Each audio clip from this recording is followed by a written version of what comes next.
하나님 말씀 보겠습니다. 사도행전 16장 1절부터 10절입니다.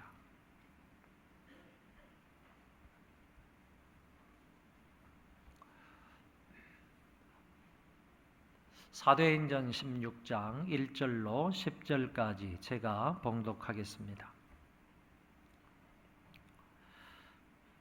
바울이 더베와 루스드라에도 이르러 거기 디모데라 하는 제자가 있으니 그 어머니는 믿는 유대 여자요 아버지는 헬라인이라.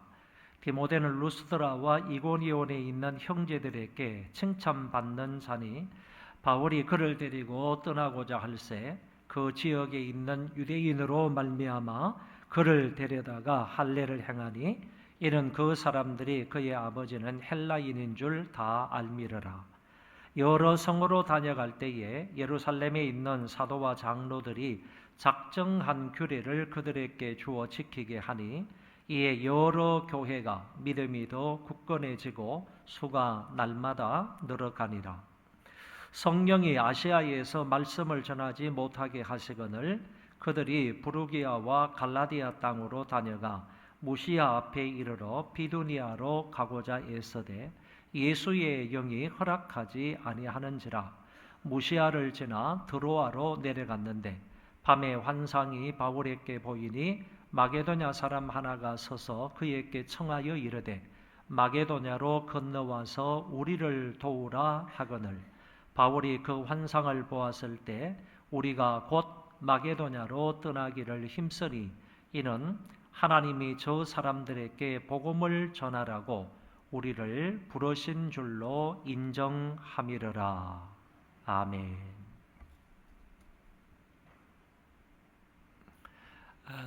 사도행전 15장 마지막 부분에서는 바울이 제2차 전도 여행을 시작하는 부분을 볼 수 있었습니다.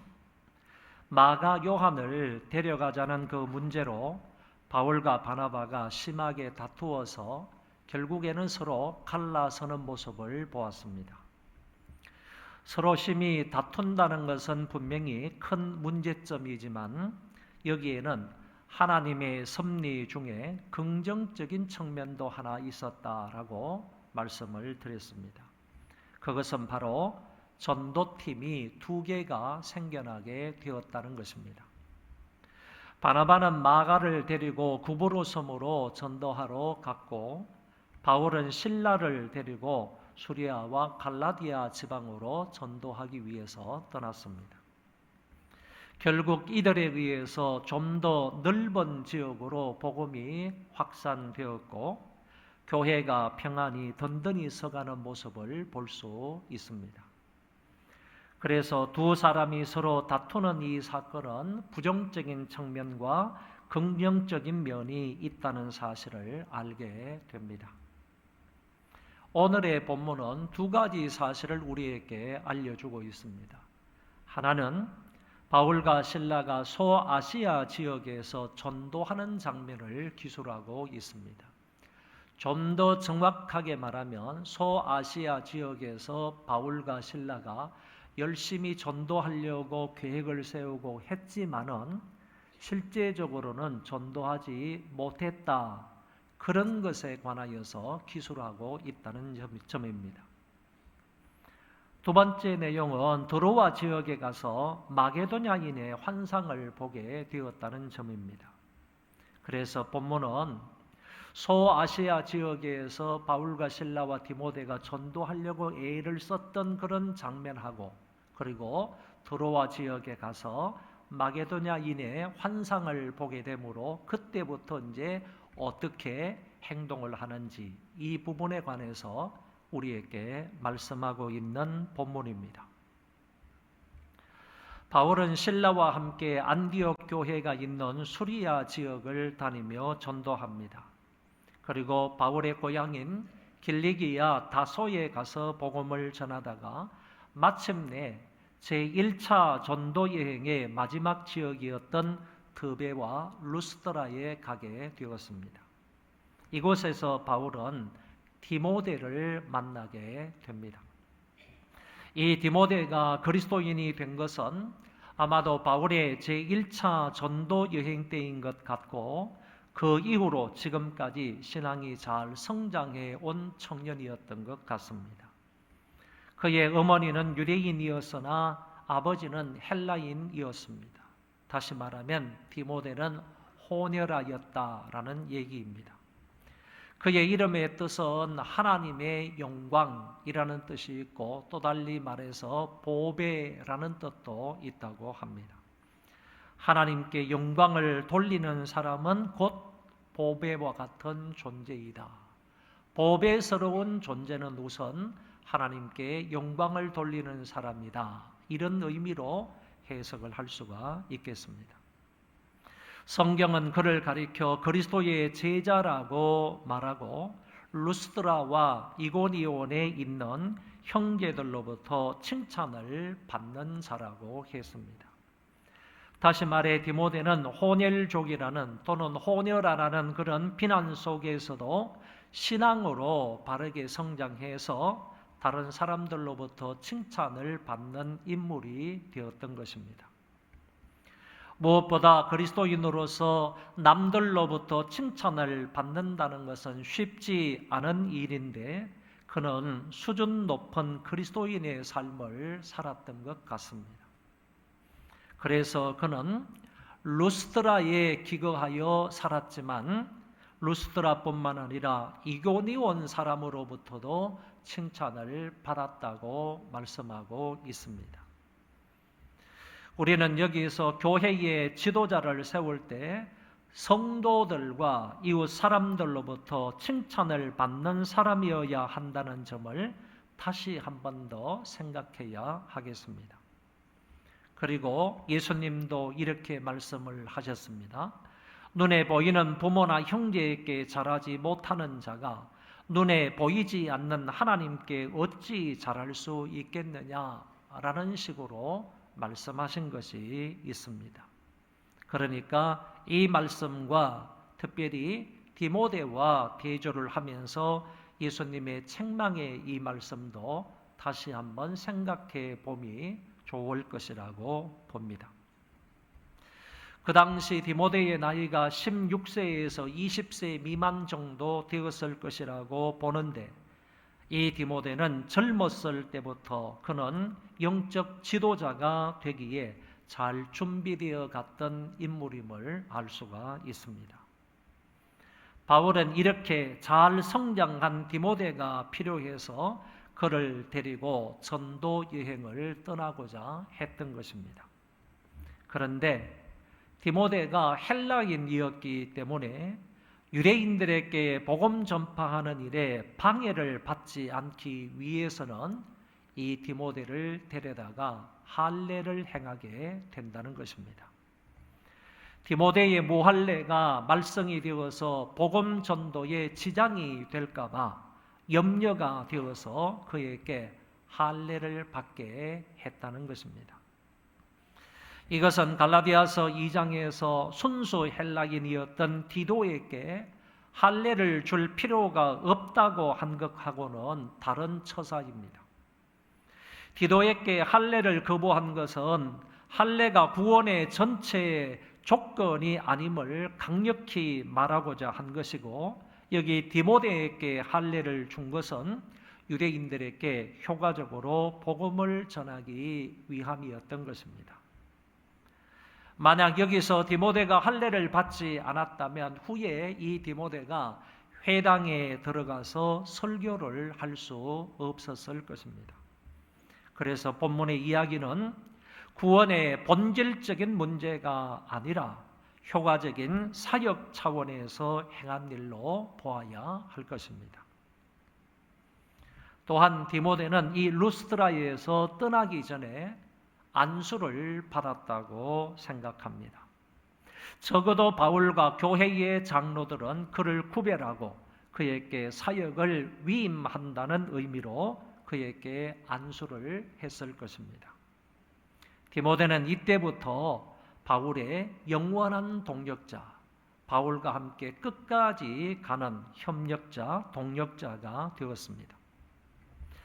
성경에 보면 바울이 로마옥에 갇혀 있었을 때 그때에도 이 디모데가 옥중 생활을 같이 돕는, 옆에서 함께 협력하는 그런 모습을 볼 수가 있습니다.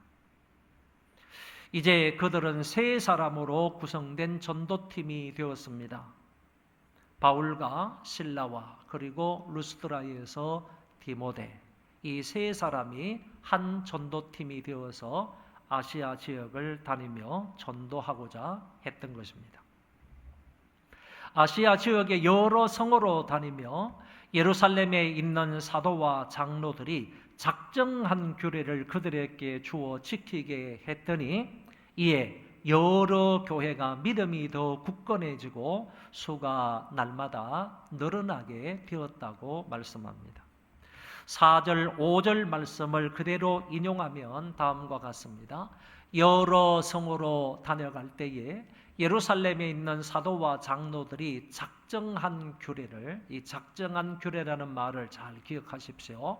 작정한 규례를 그들에게 주어 지키게 하니 이에 여러 교회가 믿음이 더욱 굳건해지고 수가 날마다 늘어가니라. 여기에 여러 성은 어떤 성들을 말할까요? 두말할 것 없이 제1차 전도 여행 때 바울이 복음을 전하여 교회를 세운 여러 도시들을 말할 것입니다. 더베로부터 얘기를 하면 더베나, 그 다음에 루스트라, 이고니온, 안디옥, 이런 여러 도시들, 주로 남갈라디아 지방 쪽에 있는 이런 여러 도시들을 가리켜 말한다고 봅니다. 이런 여러 성을 다니면서 무엇을 주어서 지키게 했느냐라고 하면은 각 성마다, 각 교회마다 다니면서 사도와 장로들이 작정한 규례를 그들에게 주어 지키게 했다.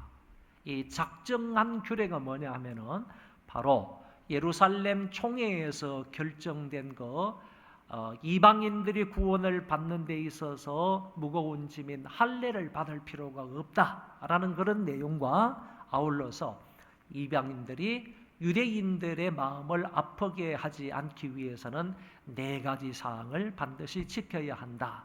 이것을 가리켜서 그들의 작정한 규례다, 이렇게 말할 수 있습니다. 이것을 이제 편지 형식으로, 공문 형식으로 되어 있는 이것을 각 성에다가 갖다가 주어서 이것대로 지키라라고 했더니 어떤 결과가 일어났느냐? 여러 교회가 믿음이 더욱더 굳건해지고 그리고 수가 날마다 늘어갔다, 이렇게 말씀해 주고 있습니다. 그러니까 간단하게 말하면요, 이제 유대인과 이방인 사이에 신앙적인 차이가 없어지게 된 것입니다. 그러니까 유대인도 그냥 예수 그리스도를 믿음으로 구원을 받는다면 뿐만 아니라 이방인도 동일하게 할례를 받지 않아도 믿음으로 말미암아 구원을 받는다. 구원을 받는 데 있어서 유대인이든 이방인이든 차이가 없다 하는 점을 이제 각 교회마다 전해지게 된 거죠. 각 교회마다 이 사실이 알려지게 되었다, 그런 얘기고, 그런 것을 통하여 교회가 더욱더 안정적으로 되어갔고 뿐만 아니라 더욱더 성장해 갔다 하는 점을 말씀하고 있는 것입니다. 여기에 제가 안정과 성장이라는 말을 썼는데, 안정과 그리고 성장이라는 이 말은요, 그 교회가 건강하다는 그런 표현일 것입니다. 건강한 교회는 반드시 안정된 교회이고 성장하는 교회이다. 성장하고 안정된 교회는 건강한 교회이다, 이렇게 말할 수 있는 것입니다. 하나님의 끊임없는 은총이 이들의 사역 위에 함께 하셔서 남갈라디아 교회가, 거의 모든 교회가 정말 일치월장으로 건강한 교회로 성장해 갔다 하는 점을 말하고 있습니다. 우리 교회도 주어진 하나님의 이 말씀이 바르게 능력 있게 전해지므로 교인들의 믿음이 더욱더 굳건해지고요, 날마다는 아니라 할지라도 매주마다 믿는 자의 수가 늘어나고 건강한 교회가 되어지기를 바랍니다. 그런데 이제 다음 구절에서 복음 전파에 중요한 변수가 하나 나타납니다. 바울은 아시아에서 복음을 전하기를 원했지만 성령님께서 이를 막으셨다는 사실입니다. 그래서 그들은 부르게아와 갈라디아 땅을 지나서 무시아에 이르게 되었습니다. 성령께서는 가지 못하게는 하셨는데, 아시아에서 전도하지 못하게는 막으셨는데, 그러면 아시아에서 전도하지 못한다면 어디로 가라는 말인가? 그 갈 바에 관해서는 성령님께서 인도하지 않으셨습니다. 아직 6절 7절의 말씀을 통하여 이 사실을 확인할 수가 있습니다. 성령이 아시아에서 말씀을 전하지 못하게 하시거늘 그들이 부르기아와 갈라디아 땅으로 다녀가 무시아 앞에 이르러 비두니아로 가고자 애쓰되 예수의 영이 허락하지 아니하시는지라 그랬습니다. 그러니까 6절 7절의 말씀에 보면 바울의 전도 계획은 아시아에 가가지고 남갈라디아 지방이든 아니면 북갈라디아 지방이든, 여기에 나오는 비두니아는 최북갈라디아 지방에 있는 도시거든요. 이 비두니아 바로 옆에 본도라는 데가 있어요. 그래서 비두니아 본도, 다시 말하면 지금의 흑해가 있으면 그 흑해라는 바다 바로 밑에 지역이 바로 비두니아 본도 지역이거든요. 아시아 제일 북쪽 지역이에요. 이런 비두니아 지역으로 가고자 애를 썼지만은 예수의 영이신 성령께서 그것조차도 가로막았다. 아시아에서 전도하려고 하셨는데 그럼에도 불구하고 예수님이, 성령님께서 그것도 가로막았다. 그래서 아시아에서 전도하지 못하게 하셨다. 이 두 구절의 말씀을 보면 공통적인 게 뭐냐 하면은, 바울은 아시아를 다니면서 전도하기를 원했는데 성령님께서 아시아에서 전도하는 것을 막으셨다. 그것을 허락지 않으셨다 하는 점을 알게 된다는 얘기입니다. 그래서 결국에는 무시아라는 지역까지 가가지고요. 이 무시아 조금 이따 보여드릴게요. 무시아 지역까지 가가지고 그곳에서 비두니아, 아시아의 최북단인 이 비두니아 본도 지역까지 가려고 했지만은 결국 예수의 영이, 성령님이 허락지 아니하셨다는 것을 알게 됩니다. 그러면 이렇게 한번 생각을 해볼 수 있습니다. 성령님이 이런 지역에 복음 전파를 허락하지 아니하셨다는 것은 그 지역에 있는 사람들을 버리셨다는 얘기인가? 그 지역에 있는 사람들이 구원을 받지 않아도 좋다는 그런 말씀인가? 우리가 이렇게 생각할 수 있지만은 그거는 그런 것이 아니다라는 얘기입니다. 단지 그 지역에 있는 사람들을, 다시 말해서 지금 아시아 지역에 있는 사람이든지 그리고 비두니아 지역에 있는 사람이든지 본도 지역에 있는 이 사람들이 성령님께서 구원받지 않기를 원하셔서 바울로 하여금 그 지역에 가서 전도하는 길을 막으신 것이 아니라 잠시 연기했을 뿐이다. 이렇게 생각하시면 되는 겁니다. 그 지역에 가가지고 바울뿐만 아니라 앞으로 성령님께서 누구를 통하시든지 언제 어떤 상황에서 분명히 그들에게 복음을 전하실 것인데 지금은 아니다. 지금은 바울을 통해서 비두니아나 아시아 여러 지역에 전도하는 것은 아니다. 그런 지역에 전파가 되는 것을 일시적으로 막으셨고 연기를 하셨다라는 의도로 말씀을 보시면 되겠습니다. 이 비두니아에 대한 것을 제가 좀 잠깐 말씀을 드릴게요. 특별히 이 비두니아로 가고자 했을 때 성령께서 막으셨다 이렇게 표현이 되어 있는데, 이 비두니아에 대한 역사적인 기록을 보니까요, 주후 70년경에 비두니아의 영적인 지도자였던 플리니라는 사람이 있어요. 아주 유명한 사람이에요. 이 플리니라는 사람이 로마 황제 트라이안에게 보고서를 쓴 내용들이 우리에게 많이 전해져요.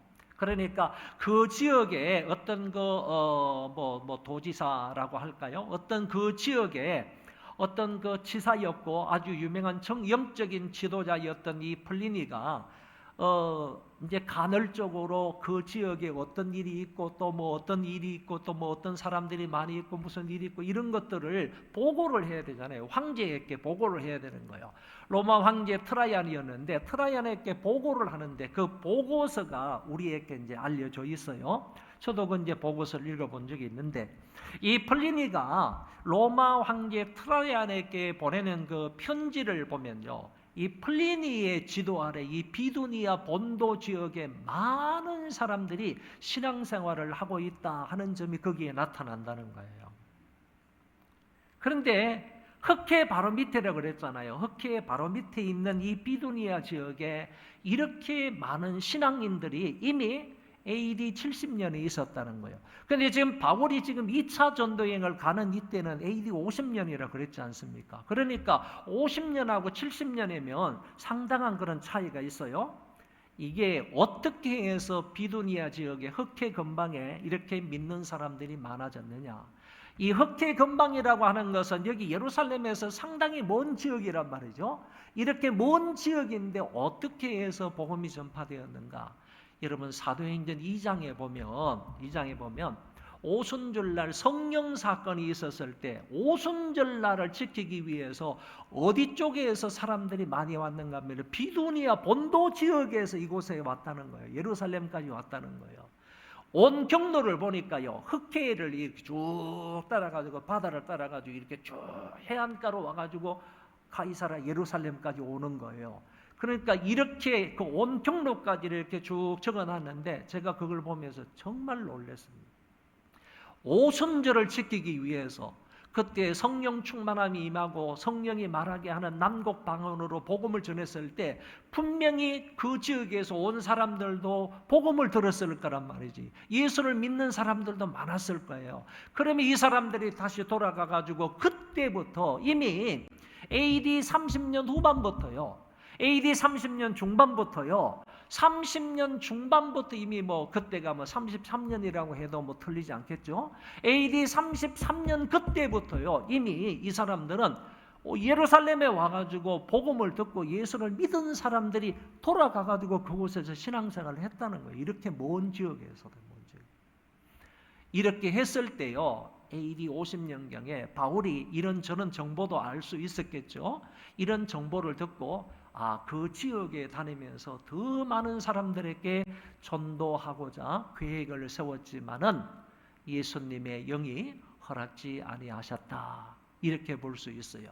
그런데 그 이후로요. 바울이 전도하고자 하는 그 이전에도 마찬가지지만 그 이후로 한 17년 내지 20년 동안에는요. 성령님께서 누구를 통해서든지 간에 그 지역에 가가지고 많은 사람들에게 복음을 전해서 정말 플리니 시대 때에는요 훨씬 많은 기독교인들이 정말 수많은 기독교인들이 그 지역에서 비두니아 본도 지역에서 신앙생활을 하고 있다 하는 점을 이 플리니의 서신에서 나타나고 있다 그런 얘기입니다.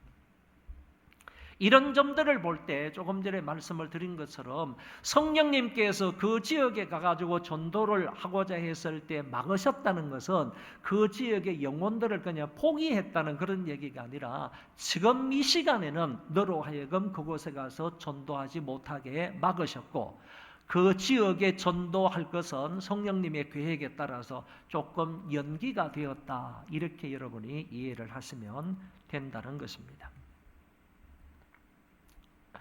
성령님께서 아시아에서도 복음을 전하지 못하게 하셨고요. 그리고 비두니아로 가지도 못하게 하셔서 바울 일행은 아시아의 서쪽 끝 지역인 드로아로 갈 수밖에 없었습니다. 바울은 지금까지 가만히 보면요. 적어도 2차 전도 여행 때에는요. 자기의 계획대로 된 것이 하나도 없었습니다. 전도 계획이 완전히 빗나갔습니다. 이것도 막히고 저것도 막혔습니다. 하나님이 아시아에서의 전도를 허락하지 아니하시고 또는 전도의 문을 결코 열어주지 않으셨습니다. 바울은 이런 일로 실망하고 낙심하여 하나님 앞에 원망 불평할 수도 있었을 것입니다. 그러나 바울은 자기의 계획대로 되지 않았다고 쉽게 하나님 앞에 원망하거나 불평하지 않았습니다. 하나님의 뜻을 기다리고 있는 것입니다. 하나님의 뜻을 기다리며 이쪽의 길이 막히면 다른 쪽으로 가는 것입니다. 그 밤에도 잠잠히 하나님께 기도하며 하나님의 뜻을 물었습니다.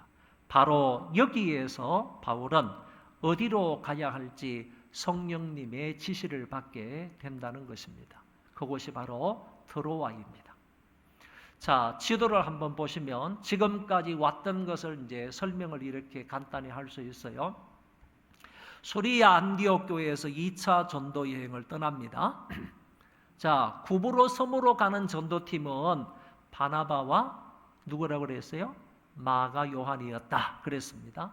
요 두 팀이 이게 삼촌하고 조카예요. 삼촌하고 조카는 구브로 섬 쪽으로 가가지고 전도를 하게 되고, 그러나 앞으로 성경에는 구브로 섬으로 가가지고 전도했던 바나바와 마가의 사역에 대해서는 전혀 기술하지 않는다라는 점이고, 누구에게 포커스를 맞추어서 전도 사역을 기술하느냐 하면은 바로 안디옥에서 이제 육로로 올라갔던 바울과 실라를 중심으로 해서 전도 사역하는 것에 중심적으로 기록을 한다.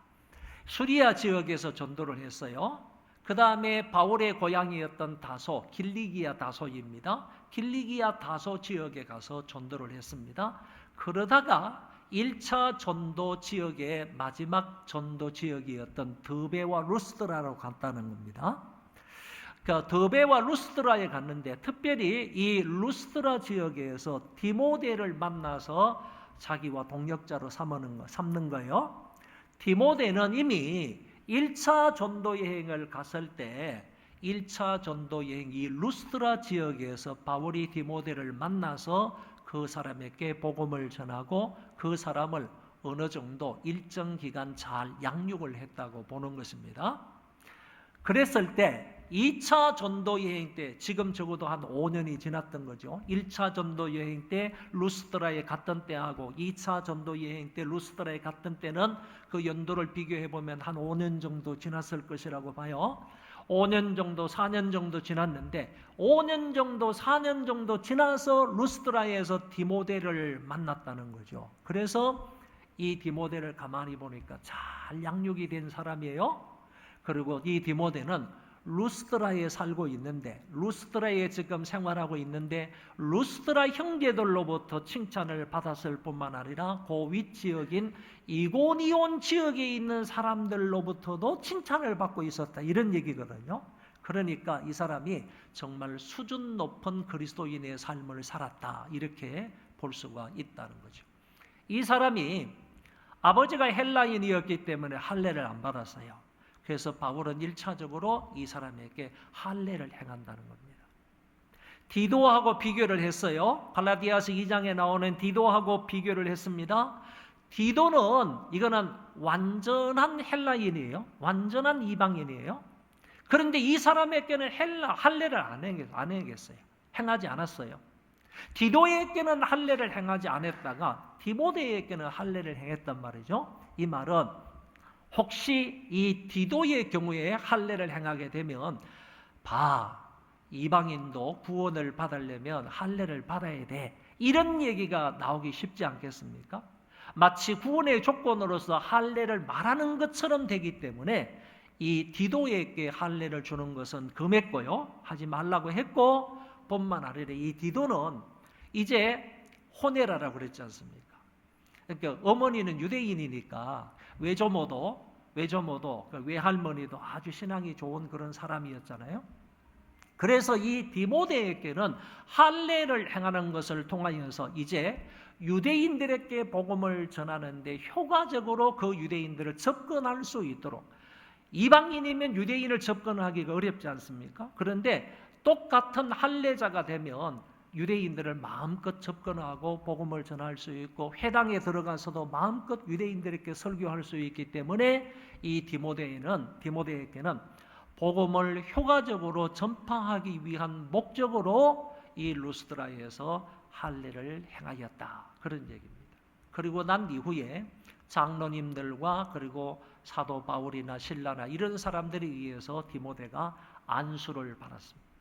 어릴 때 안수를 받았다. 내 연소함을 업신여기지 못하게 하라. 이런 말씀이 있잖아요. 그러니까 아주 어릴 때 이 사람이 하나님의 사역을 위하여서 구별된 그런 안수를 받은 것이 바로 루스드라에서 있었던 일이다. 이렇게 볼 수가 있는 거죠. 그리고 나서 이제 이고니온으로 가기도 하고, 그 다음에 이제 부르기아를 거쳐서 부르기아입니다. 부르기아를 거쳐서 무시아 쪽으로 갔다는 거예요. 그러니까 여기 길리기아, 다소 이런 지방, 다소, 드베, 루스드라, 뭐 이고니오 이런 지방은 전부 이제 갈라디아 지방이라고 말할 수 있어요. 남갈라디아 지방이라고 말할 수 있어요. 그 다음에 부르기아는 왼쪽 지방입니다. 이 부르기아는 왼쪽 지방이고, 이 부르기아 지방, 갈라디아 지방하고 이 부르기아 지방을 아시아라고 말할 수 있는데, 이 아시아 지역에서 전도를 막으시니까 여기를 그냥 패스하는 거죠. 올라가는 거죠. 무시아 지역으로 올라간 거예요. 여기에 가가지고 비두니아와 본도 지역에 가가지고, 아시아 북쪽 최북쪽이라고 그랬어요. 이쪽 지역에 가가지고 전도하기를 원했는데 역시 이 지역도 막혔다 하는 점을 이제 말해주고 있는 것이죠. 그 위에 있는 흰 부분들이 전부 이 흑해입니다. 비두니아 본도 위쪽에 있는 이렇게 넓은 바다가 다 흑해고요. 흑해에서 왼쪽으로 쭉 배를 타고 이렇게 내려올 수 있어요. 드로아 쪽으로 이렇게 쭉 내려올 수 있어요. 왼쪽으로 쭉 내려오면 드로아에서 이쪽에 아덴 사이에 그게 에게해입니다. 에게해를 지나서 밑으로 내려오면 구브로섬 쪽에 있는 이것이 바로 지중해입니다. 그래서 흑해하고요, 에게해하고 그 다음에 지중해, 이렇게 해서 비두니아와 본도 지역에 있는 사람들이 예루살렘에 오려면 육지로 오면 결국에 조금 오래 걸리니까 배 타고 오려면요, 이 해변가로 해가지고 쭉 내려와가지고 이렇게 와서 안디옥으로 와서 수리아 지역으로 밑으로 쭉 내려와가지고 가이사라에 가가지고 도착해서 가이사라에서 예루살렘까지 갈 수가 있다는 얘기죠. 초대교회 때 사도행전 2장에서 바로 이런 사람이 이런 루트를 통해서 내려왔다 하는 그런 역사적인 기록이 있는 겁니다. 그런데 이제 이런 얘기죠. 무시아 쪽에 가가지고 비두니아에 복음을 전하고자 했을 때 예수의 영이 막아서 결국에는 바울 일행이 어디로 가는가 하면 드로아로 갔다는 거예요. 드로아로. 여기까지가 이제 오늘 본문의 말씀 8절까지의 말씀이에요. 1절에서부터 8절까지의 말씀이고, 마지막에 있는 9절, 10절의 말씀은 요 드로아에서 어떤 일이 발생을 했느냐, 그것을 짧게 이야기를 하고 있는 것입니다. 자, 이 드로아에 도착을 하였을 때 하나님의 인도하심이 이들에게 나타났습니다. 9절, 10절을 보시기 바랍니다. 밤에 환상이 바울에게 보이니 마게도냐 사람 하나가 서서 그에게 청하여 이르되 마게도냐로 건너와서 우리를 도우라 하거늘, 바울이 그 환상을 보았을 때 우리가 곧 마게도냐로 떠나기를 힘쓰니, 곧 힘썼다 그랬습니다. 곧 떠나기를 힘쓰니 이는 하나님이 저 사람들에게 복음을 전하라고 우리를 부르신 줄로 인정함이라. 이것이 바로 마게도냐 지역에 가가지고 복음을 전하라는 하나님의 사인으로 인정을 했다는, 하나님의 인도하심으로 인정을 해서 이 드로아에서 배를 타고 저 마게도냐 지역으로 건너갔다, 이렇게 말하고 있습니다. 이 환상은요, 마게도냐 프로젝트에 관한 하나님의 주권적인 지시였습니다. 한번 따라합시다. 이 환상은 마게도냐 프로젝트에 관한 하나님의 주권적인 지시였다. 그러니까 마게도냐를 복음화하기 위해서요, 지금으로 말하면 유럽입니다. 유럽 지역을 복음화하기 위해서 하나님께서 이 계획을 세워놨는데, 이 계획에 대한 하나님의 주권적인 지시가 바로 환상으로 나타났다, 그런 얘기입니다.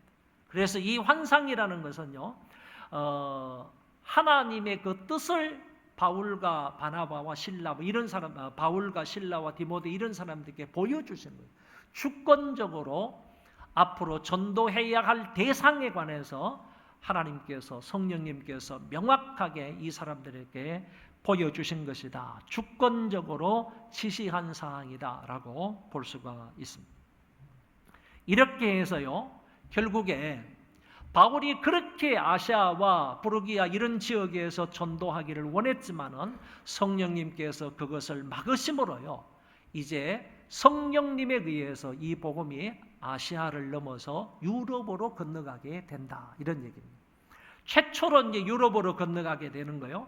이런 선교사나 이런 전도자에 의해서 최초로 복음이 유럽으로 건너가게 된다. 아시아에서 유럽으로 건너가게 되는데 이것이 바로 그 당시에 성령님의 뜻이었다는 말씀입니다.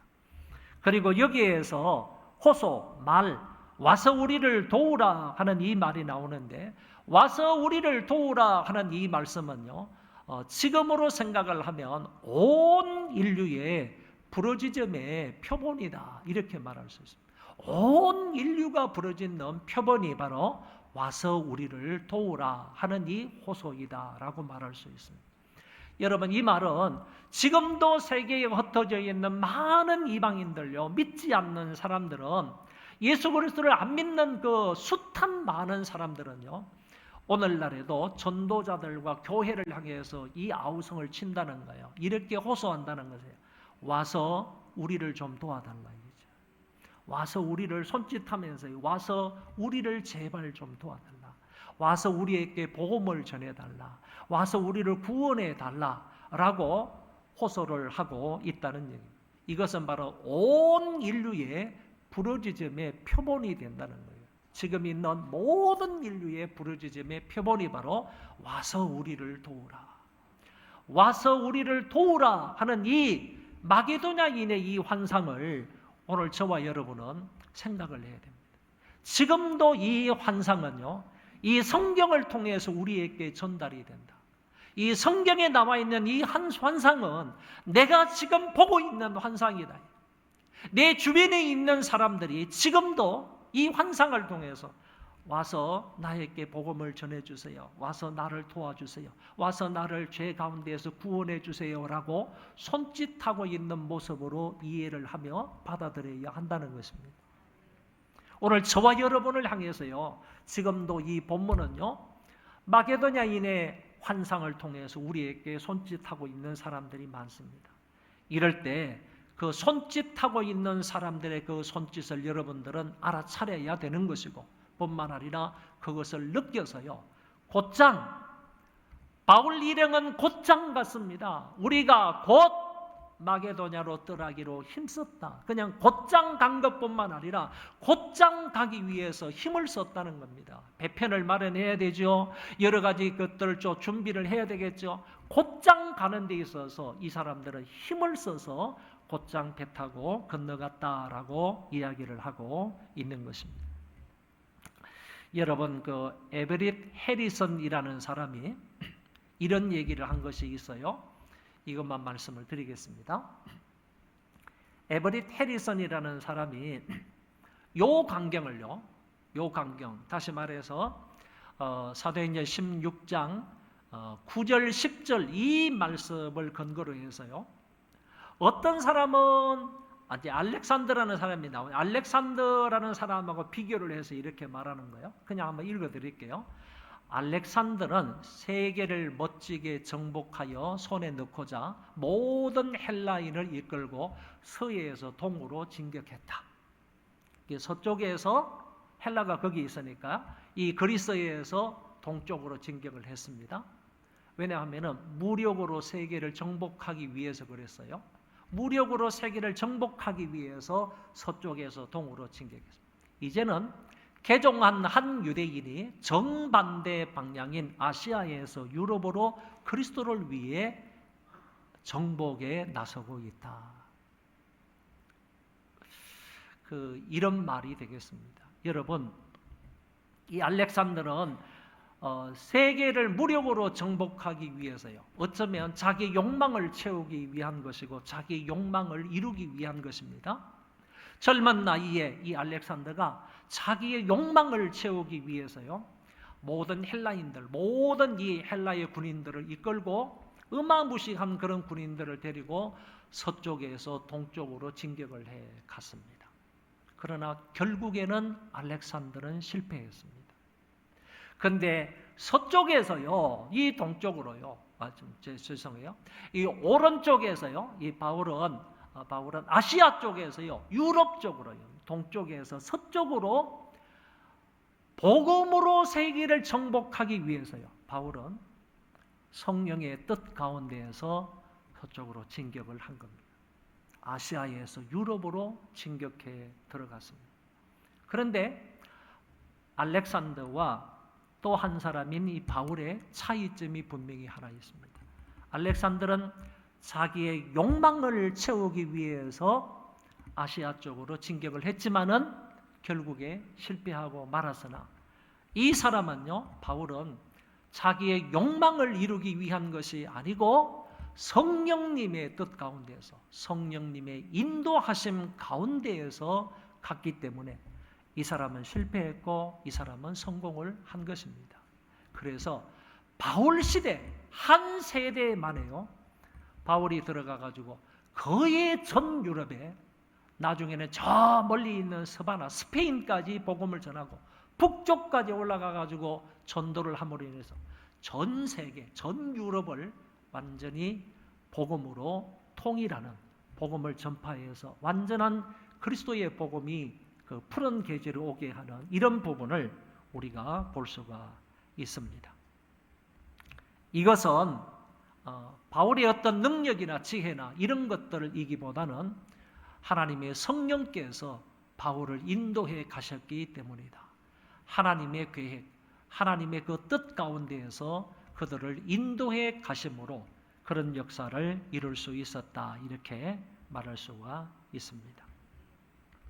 여러분, 이 본문을 통해서 우리가 그냥 간단하게 배울 수 있는 교훈 한 가지는요, 아무리 사람들이 무슨 계획을 한다 할지라도 오늘 본문에 있는 바울이 전도 계획을 아시아에 두고 비두니아에 두고 많은 계획을 한다 할지라도요, 성령께서 그 문을 열어주시지 아니하시고 그 길을 허락하지 않으시니까 아시아에서의 전도가 무산이 되고 비두니아에서의 전도도 무산이 되었다는 얘기입니다.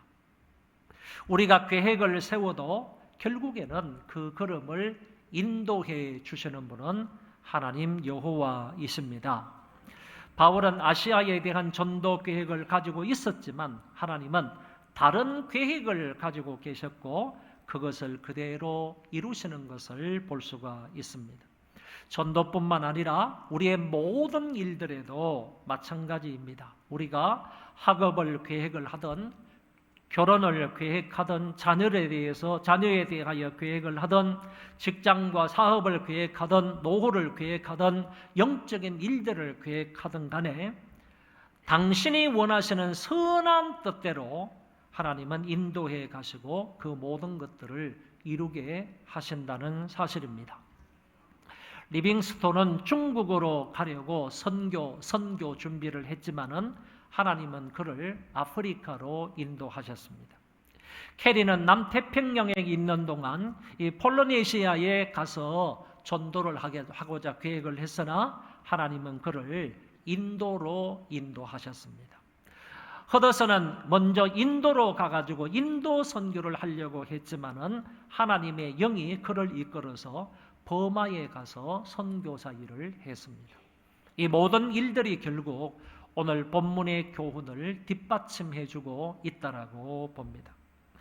우리는 나름대로의 인생을 계획하여 살고 있으나 우리가 원하는 대로 되는 것은 아닙니다. 혹시 우리의 계획대로 되었다 할지라도 그것은 하나님의 은혜이지 우리의 무엇이 아닙니다. 자기가 마음대로 계획을 해놓고 또는 마음대로 살면서 자기 인생은 자기 것이라고 말하는 현대인들이 많이 있습니다. 그렇게 내 인생은 내 거라고 큰소리치는 인생들이 많이 있는데 이것은 참으로 교만하고 어리석은 일이 아닐 수가 없습니다. 성경은 이렇게 말씀합니다. 들으라, 너희 중에 말하기를 오늘이나 내일이나 우리가 어떤 도시에 가서 거기서 1년을 머물며 장사하여 이익을 보리라 하는 자들아, 내일 일을 너희가 알지 못하는도다. 너희 생명이 무엇이냐? 너희는 잠깐 보이다가 없어지는 안개니라. 너희가 도리어 말하기를 주의 뜻이면 우리가 살기도 하고 이것이나 저것을 하리라 할 것이거늘. 잠언서의 말씀은 사람의 걸음은 여호와로 말미암나니 사람이 어찌 자기의 길을 알 수 있으랴. 또 잠언서 말씀은 사람이 마음으로 자기의 길을 계획할지라도 그의 걸음을 인도하시는 이는 여호와이시라고 하셨습니다. 그러므로 우리는 도울 힘이 없는 인생을 의지하지 말고 하나님을 의지하는 것이 필요합니다. 너의 행사를 여호와께 맡기라. 그리하면 내가 경영하는 것이 이루어지리라. 내 길을 여호와께 맡기라. 그리하면 그를 의지하면 그가 이루시고 내 의를 빛같이 나타내시겠다고 약속하셨습니다. 오늘 저와 여러분은 전적으로 하나님만 신뢰하고 성령님의 온전한 인도를 받으며 살아가시기를 바랍니다. 여러분의 인생을, 나의 인생을 성령님의 통치에 전적으로 맡기시기를 바랍니다. 그리하여 그분의 인도하심 가운데 하루하루를 복음 전하며 행복하게 살아가시길 바랍니다. 우리 다 일어나셔서 찬송 부르겠습니다.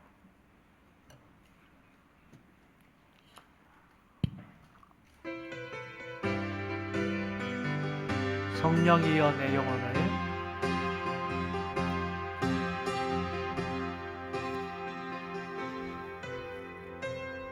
성령이여 내 영혼을 충만케 하소서. 내 속에 강물이 넘쳐나게. 한 번 더. 성령이여 내 영혼을 충만케 하소서. 내 속에 강물이 넘쳐나게. 오 성령 하나님, 오 성령 하나님,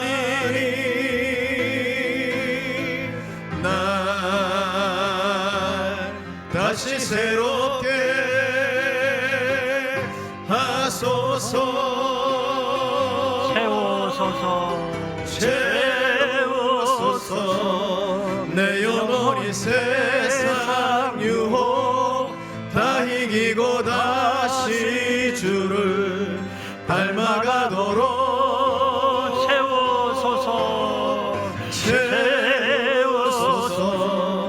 내 영혼이 세상 유혹 다 이기고 오직 주만 나타내도록.